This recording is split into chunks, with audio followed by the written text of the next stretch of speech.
Cuando salieron de Boulder, la temperatura era de unos 25 grados. Ahora, apenas pasado el mediodía, el aire era frío y seco como en Vermont, allá por noviembre, y Papito había puesto en marcha la calefacción, aunque en realidad no funcionaba muy bien. Habían pasado junto a varias señales que provenían sobre desmoronamiento de rocas. Mamá se las había ido leyendo al pasar y aunque Denny había esperado ansiosamente ver caer alguna roca, no había pasado nada. Todavía no, por lo menos. Hacía media hora que, al pasar ante otra señal, papá había dicho que esa era muy importante. Decía entrada al paso de Sidewinder. Y papá explicó que hasta allí llegaban durante el invierno las máquinas quitanieves. Después el camino ya era demasiado empinado. En invierno el camino quedaba cerrado desde el pueblecito de Sidwinter, el que acababan de atravesar antes de encontrar esa señal, hasta Buckland, en Utah. En ese momento pasaban junto a otra señal. ¿Y esa qué es, mamá? Esa dice vehículos más lentos por el carril de la derecha, como nosotros. El coche resistirá, afirmó Denny. Dios quiera. Mamá cruzó los dedos al decirlo. Denny le miró las sandalias abiertas y vio que había cruzado también los dedos de los pies. Le sonrió y ella le devolvió la sonrisa, pero Denny sabía que seguía preocupada. El camino subía y subía en una serie de lentas curvas en S, y Jack puso la palanca de directa a tercera y después a segunda. El coche gemía y protestaba, y los ojos de Wendy se detuvieron sobre la aguja del cuentakilómetros, que fue bajando de 65 a 50 y después a 35, donde se quedó de mala gana.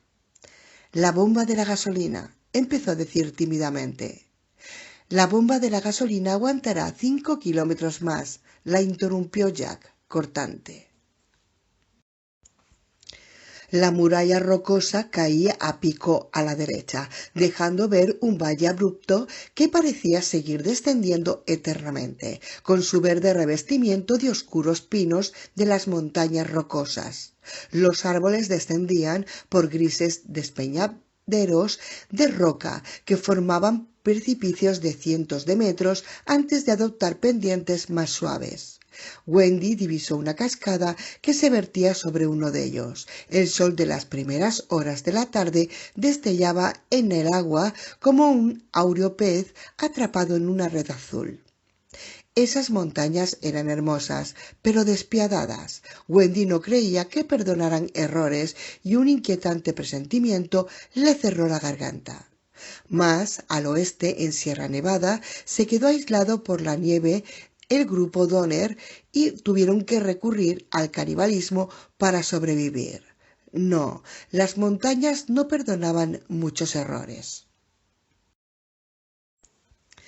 Dándole un tirón a la palanca con una sacudida, Jack pasó a primera y laboriosamente siguieron trepando, mientras el motor rezongaba. Fíjate que no creo que haya visto 5 coches desde que pasamos por Sidewinder, observó Wendy, y uno de ellos era el del hotel. Jack asintió con la cabeza. Va directamente al aeropuerto de Stapleton, en Denver. Dice Watson que más de arriba del hotel ya hay parles heladas y para mañana se esperan más nevadas en las cumbres.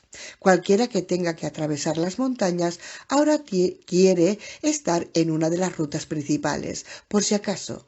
Es de desear que ese maldito Ullman esté allá arriba. Es lo que espero.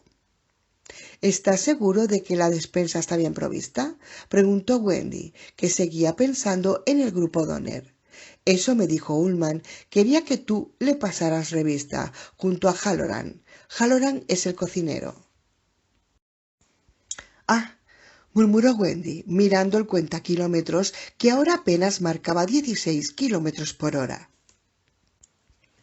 Ahí está la cumbre, anunció Jack, señalando unos 300 metros hacia adelante. Hay una indicación del lugar pintoresco y desde allí se puede ver el Overlook. Voy a aprovechar para salir del camino para que el motor descanse un poco. Por encima del hombro miró a Denny, que iba sentado sobre un montón de mantas. ¿Qué te parece, Doc? Tal vez veamos algún ciervo o un caribú. Seguro que sí, papá.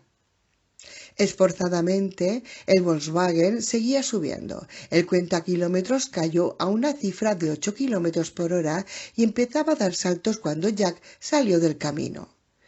¿Qué es esa señal, mamá?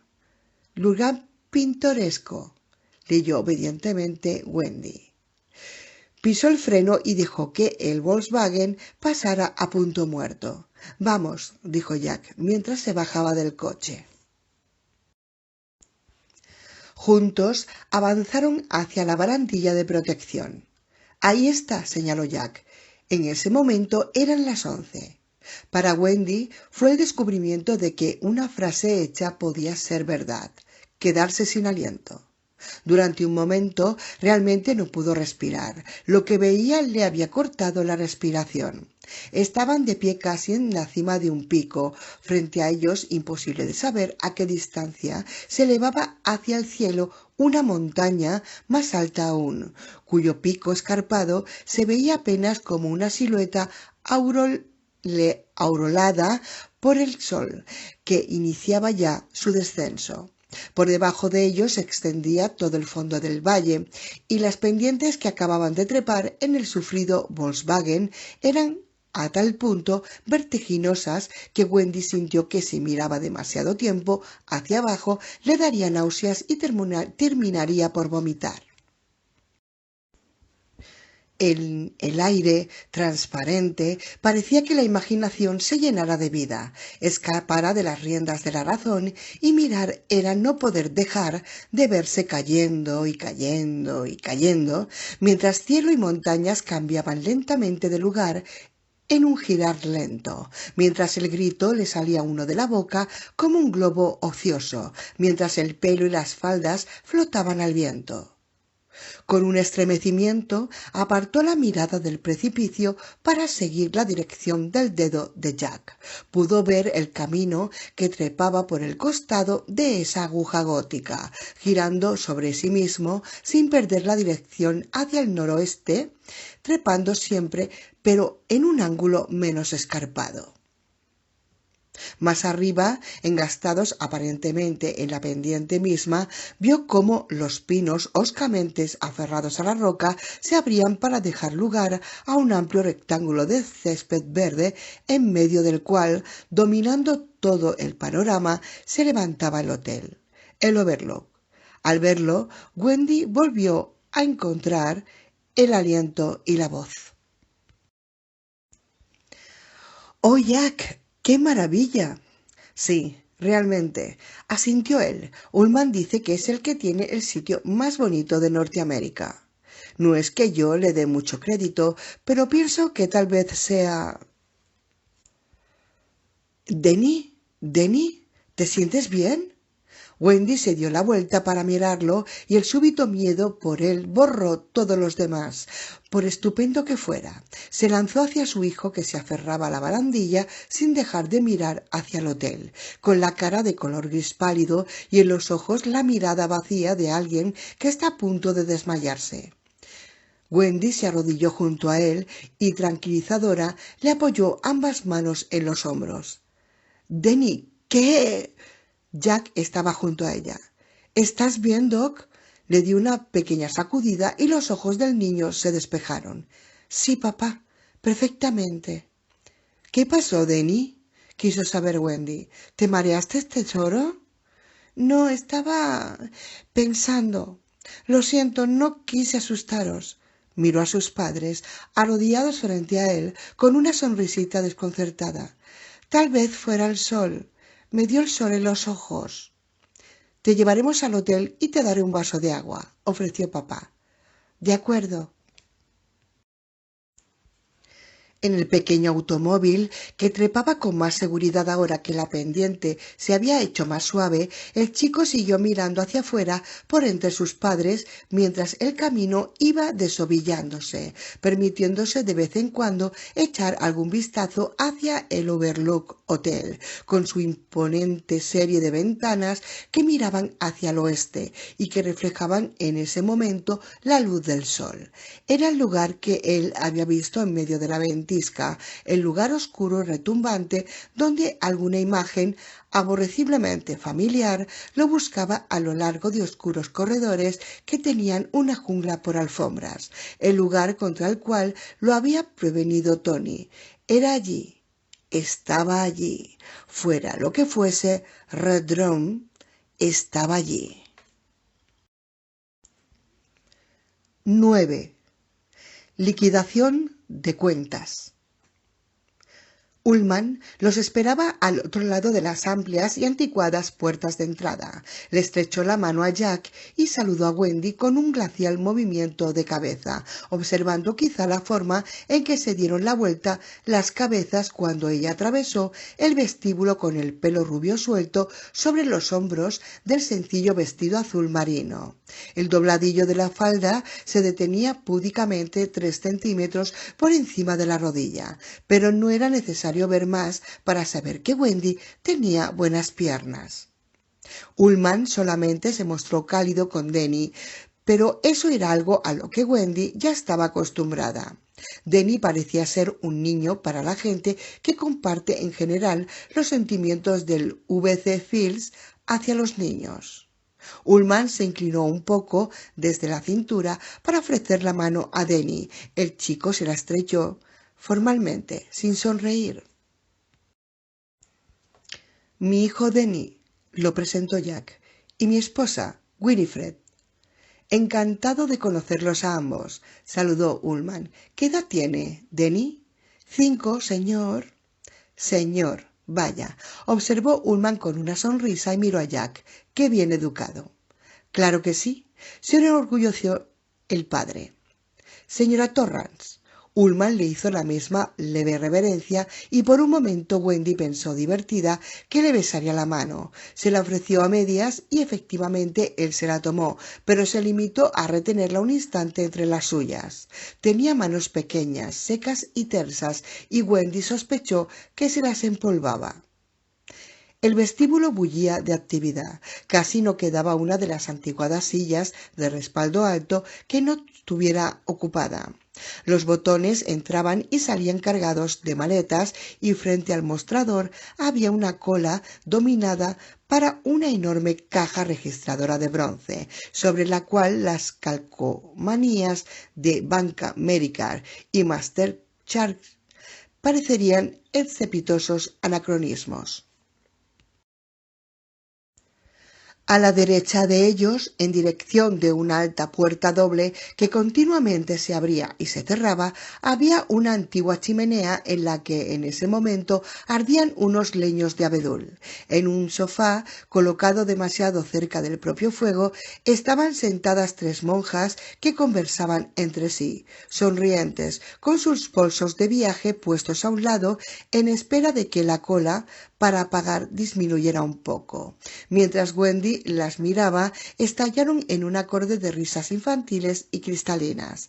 Wendy sintió que una sonrisa se le dibujaba en los labios. Ninguna de ellas podía tener menos de 60 años. Como fondo se oía el murmullo constante de las conversaciones, el ding amortiguado de la campanilla plateada junto a la caja registradora cuando uno de los 2 empleados de servicio la hacía sonar, las llamadas levemente impacientes. El primero, por favor. A Wendy le trajo recuerdos intensos y cálidos de su luna de miel en Nueva York con Jack en el Beckman Tower. Por primera vez se dejó creer que estaban a punto de empezar lo que los 3 necesitaban, unas vacaciones juntos, lejos del mundo, una especie de luna de miel familiar. Sonrió afectuosamente a Denny, que sin disimulo alguno miraba a todas partes con los ojos desorbitados. Otro coche, gris con el traje de un banquero, se había detenido frente al hotel. El último día de la temporada, decía Ullman. Hoy cerramos. Siempre es una locura. Yo le esperaba más bien hacia las 3, señor Torrance. Es que quise darle tiempo al coche para recuperarse de un colapso nervioso si lo tenía, explicó Jack. Pero no pasó nada. Qué suerte, asintió Ullman. Me gustaría llevarlos a los 3 a recorrer el lugar un poco más tarde y, naturalmente, Dick Halloran quiere enseñar a la señora Torrance la cocina, pero me temo... Uno de los empleados se acercó presuroso y casi tirándose de los pelos. Disculpe, señor Ullman. ¿Sí? ¿Qué pasa? Es la señora Brandt, explicó el hombre, incómodo. Se niega a pagar su cuenta si no es con la tarjeta del American Express. Le dije que al final de la temporada del año pasado dejamos de aceptar American Express, pero no quiere... Sus ojos fueron hacia la familia Torrance, después volvieron a Ullman. Se encogió de hombros. Yo me ocuparé de eso. Gracias, señor Ullman. El empleado volvió hacia el mostrador, donde una denodada mujer, envuelta en un largo abrigo de pieles y que lucía algo así como un boa negro de plumas, protestaba en voz alta. Yo vengo al Overlook desde 1955, contaba el empleado, que se encogía de hombros con una sonrisa. Y seguí viniendo después de que mi segundo marido murió de un ataque en esa fatigosa cancha de roque. Bien le había dicho yo que había demasiado sol ese día, y nunca, pero nunca, le digo, pagué con otra cosa que no fuera con mi tarjeta de crédito del American Express. Llama a la policía si quiere. Hágame llevar por ellos. Lo mismo seguiré negándome a pagar con nada que no sea mi tarjeta de crédito del American Express. Y le repito... Discúlpenme ustedes, pidió el señor Ullman. Los siguieron con la vista mientras atravesaba el vestíbulo. Tocaba con un gesto de frente el codo de la señora Brandt y abría ambas manos, con una inclinación de cabeza, en el momento en que ella apuntó sus baterías sobre él. La escuchó con atención, volvió a hacer un gesto afirmativo y le dijo algo a su vez. Con una sonrisa de triunfo, la señora Brandt se volvió al infeliz empleado del mostrador y le dijo: Gracias a Dios que en este hotel hay un empleado que no se ha convertido en un ser completamente rutinario. Después aceptó que Ullman, que apenas si llegaba al macizo hombro de su abrigo de pieles, la tomara del brazo para conducirla, presumiblemente, a su despacho privado. Exclamó Wendy sonriendo. Este figurín se gana el sueldo. Pero esa señora no le gustaba, precisó Denny inmediatamente. El señor hizo como que le gustaba, pero nada más. De eso estoy seguro, Doc. Jack lo miró con una sonrisa. Pero la adulación es lo que engrasa las ruedas del mundo. ¿Qué es adulación? Adulación, le explicó Wendy, es cuando tu papá dice que le gustan los pantalones amarillos que acabo de comprarme, aunque no sea cierto, o cuando dice que no me hace falta rebajar 2 o 3 kilos. Ah, ¿es mentir por gusto? Algo parecido. El niño había estado mirándola con atención. ¡Qué guapa eres, mamá!, dijo después, y frunció el ceño confundido cuando sus padres cambiaron una mirada y después estallaron en risas. Ullman no se molestó en halagarme mucho a mí, comentó Jack. Venid, vamos a la ventana, que no me siento cómodo aquí, en medio de la gente, con esta chaqueta de drill. Sinceramente no creí que hubiera mucha gente aquí el día que cierran la temporada, pero parece que me equivoqué. Estás muy guapo, le dijo Wendy, y los dos volvieron a reírse. Wendy se cubrió la boca con una mano. Denny seguía sin entender, pero sentía que estaba bien. Sus padres se amaban. Denny pensó que ese lugar traía a su madre el recuerdo de otro, el Beekman, donde ella había sido feliz. Deseaba poder estar tan contento como ella y no dejaba de decirse y volverse a decir que las cosas que Tony le mostraba no siempre se realizaban. Andaría con cuidado, atento a algo que se llamaba Red Room. Pero no diría nada a no ser que fuera absolutamente necesario, porque sus padres se sentían felices, se habían estado riendo y no había en ellos malos pensamientos. «Mira qué vista», señaló Jack. «Oh, es estupenda. Fíjate, Denny». Pero a Denny no le parecía especialmente estupenda. A él no le gustaban las alturas, se mareaba. Más allá de la terraza cubierta que corría todo a lo largo del hotel, un césped cuidadosamente manicurado, con un putting green a la derecha, descendía suavemente hacia la piscina rectangular y alargada. En un pequeño trípode al extremo de la piscina, un cartel anunciaba cerrado. Cerrado era un letrero que Denny podía leerlo solo, lo mismo que stop, salida, pizza y algunos otros.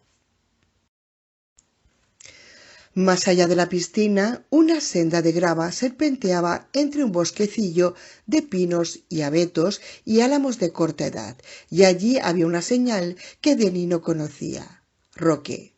Debajo de las letras se veía una flecha. «¿Qué es Roque, papá?» «Un juego», contestó Jack. «Se parece un poco al croquet, solo que se juega en una cancha de grava en vez de césped y tiene los lados como una gran mesa de billar. Es un juego muy viejo, Denny, y a veces aquí se hacen torneos». «¿Se juega con un mazo de croquet?» «Algo así», asintió Jack, «pero con el mango un poco más corto y la cabeza tiene un lado de goma dura y otro de madera». «A ver si sales, mocoso de mierda». «¿Se pronuncia Roque?» «Si quieres», decía su padre, «algún día te enseñaré a jugar». «No sé», respondió Denny, con una vocecita descolorida que hizo que sus padres intercambiaran por encima de él una mirada de desconcierto. «No creo que me guste». «Bueno, Doc, pues si no te gusta, con no jugar ya está, ¿de acuerdo?» «Seguro». «¿Te gustan los animales?», le preguntó Wendy. «Ven a ver el jardín ornamental». Al otro lado de la senda que conducía a la cancha de Roque había setos verdes recortados para darles forma de diversos animales. Denny, con su vista de lince, alcanzaba a distinguir un conejo, un perro, un caballo, una vaca y otros tres, más grandes, que parecían leones retozando. Fueron esos animales los que hicieron pensar al tío Al que yo podía servir para el trabajo, les contó Jack. Él se acordaba de que mientras estaba en la universidad yo trabajaba a veces para unos arquitectos paisajistas que tenían una sección dedicada al cuidado de césped, arbustos y cercas ornamentales. Yo solía podar y mantener el jardín ornamental de una señora. Wendy se puso la mano sobre la boca para disimular una risita. «Sí, por lo menos una vez por semana solía podarle el jardín», reiteró Jack, mirándola. «Vete, mosca», dijo Wendy y volvió a reírse. «¿Eran lindos los arbustos que tenía, papito?», preguntó Denny, y sus padres sofocaron al mismo tiempo grandes estallidos de risa. Wendy se rió tanto que las lágrimas empezaron a correrle por las mejillas y tuvo que abrir el bolso para sacar un pañuelo de papel. «No eran animales, Denny», explicó Jack cuando pudo contenerse. «Eran figuras de naipes, picas, corazones, tréboles y diamantes, pero fíjate que los tercos crecen». «Van subiendo», había dicho Watson, pero no los tercos, la caldera. Tiene que vigilarla todo el tiempo, porque si no, usted y su familia irán a parar a la luna. Su mujer y su hijo lo miraban, intrigados. A Jack se le había borrado la sonrisa de la cara. «¿Papá?», le preguntó Denny. Él parpadeó, como si regresara desde muy lejos. «Crecen, Denny, y pierden la forma. Por eso tendré que echarle una recortada 1 o 2 veces por semana hasta que haga tanto frío que dejen de crecer hasta la primavera». «Y también una zona infantil», señaló Wendy. Vaya suerte. La zona infantil estaba más allá del jardín ornamental. 2 toboganes, una gran serie de columpios con media docena de asientos colocados a diferentes alturas, unas barras para trepar, un túnel hecho de tubos de cemento, un cuadrado de arena y una casa de juguete que era una réplica exacta del Overlook. ¿Te gusta, Denny?, le preguntó su madre. Claro que sí, contestó el chico, con la esperanza de parecer más entusiasmado de lo que estaba. Es bonito. Pasando la zona infantil, había una disimulada cerca de seguridad hecha de enrejado, más allá del amplio camino pavimentado que llegaba hasta el hotel, y después de todo eso, el valle mismo que se perdía, pendiente abajo, en la brillante bruma azul de la tarde. Denny no conocía la palabra aislamiento, pero si alguien se la hubiera explicado, la habría entendido inmediatamente. Allá abajo, tendido al sol como una larga serpiente negra que hubiera decidido echarse una siestecita, estaba el camino que regresaba, atravesando por el paso de Sidewinder hasta llegar a Boulder. Estaría cerrado durante todo el invierno. Denny sintió que le faltaba el aire a pensarlo y casi dio un salto cuando papá le apoyó una mano en el hombro. Tan pronto como pueda te conseguiré algo de beber, Doc. En este momento están muy ocupados allí dentro. Sí, papá. La señora Brandt salió del despacho privado con aire de desagraviada. Momentos después, 2 de los botones, que entre ambos apenas si podían con 8 maletas, la siguieron, lo mejor que les fue posible, en su retirada triunfal.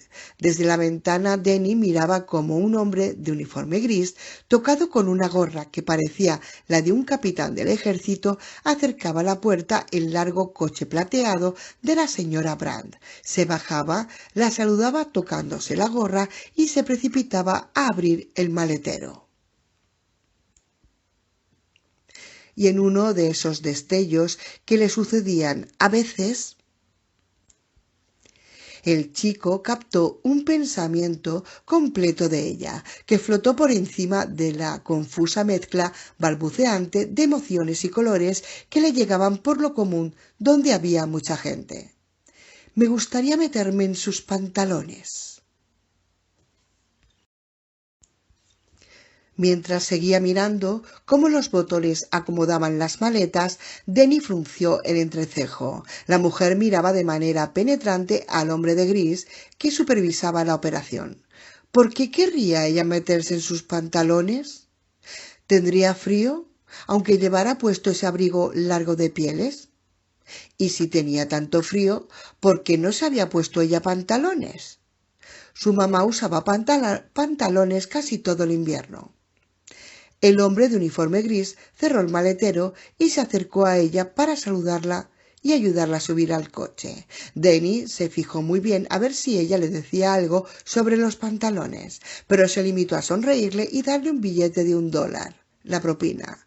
Un momento después, la señora Brandt arrancaba con su gran automóvil plateado. El chico pensó en preguntarle a su madre por qué la señora Brandt podía querer los pantalones del hombre que le había acercado el coche, pero decidió que no. A veces las preguntas podían meterle a uno en un montón de líos. Ya le había sucedido antes. De modo que, en vez de preguntar, se metió entre su padre y su madre, en el pequeño sofá que los tres compartían, y se quedó mirando a la gente que hacía cola ante el mostrador. Se alegraba de ver que su papá y su mamá fueran felices y se amaran, pero él no podía dejar de sentirse un poco preocupado. No lo podía evitar. 10. Halloran. El cocinero no respondía para nada a la imagen que tenía Wendy del personaje típico de la cocina de un gran hotel. Para empezar, a un personaje de esos se le llamaba chef y no era nada tan vulgar como un cocinero. Cocinar era lo que hacía Wendy en su casa cuando metía todas las sobras en una fuente de horno y les agregaba tallarines. Además, el genio culinario de un lugar como el Overlook, que se anunciaba en la sección de hoteles de temporada del New York Sunday Times, debía ser menudo y regordete y tener cara de galletita, amén de usar un delgado bigote como dibujado a lápiz, en el estilo de los astros de comedias musicales de la década del 40, tener ojos oscuros, acento francés y una personalidad aborrecible. Halloran tenía los ojos oscuros, pero eso era todo. Era un negro alto, con un discreto peinado afro que empezaba a matizarse de blanco.